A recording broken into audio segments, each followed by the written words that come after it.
لقيت مكتوب: هم أيضا اختاروا فليتحملوا النتائج.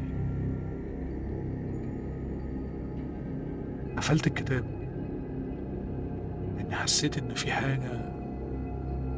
حاجة واقفة ورايا. بس طلع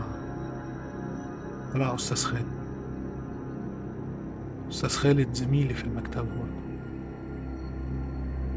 فجعت أول ما بصلي. قال لي: إيه مالك؟ هو كان كتاب عن الجن؟ قلت له: لأ، بس ما توقعتش إن حد يجي في وقت زي ده. قال لي: لا، ما تقلقش، أنا بس نسيت مفتاح البيت، رجعت أخده تاني. ماشي يا أستاذ خالد.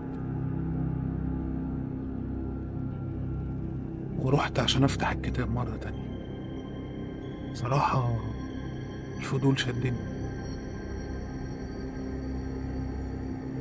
قفلت المكتبة من بره ودخلت عشان أشوف إيه الكتاب. الغريبة إن الكتاب ما كانش ليه عنوان. فتحت الكتاب مرة تانية،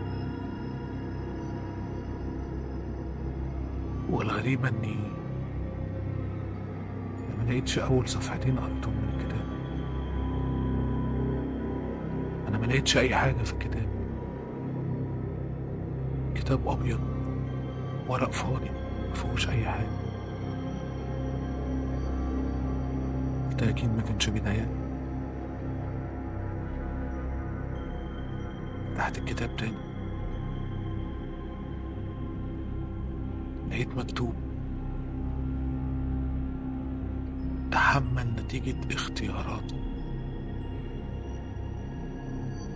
مفهمتش، هو الكتاب بيكلمني ولا دي حاجة مكتوبة بجد؟ فتحت الصفحة التانية من الكتاب، لقيت مكتوب كلام غريب كأنها طلاسم. قعدت أقراها وأنا مش واخد بالي أنا بقرا إيه.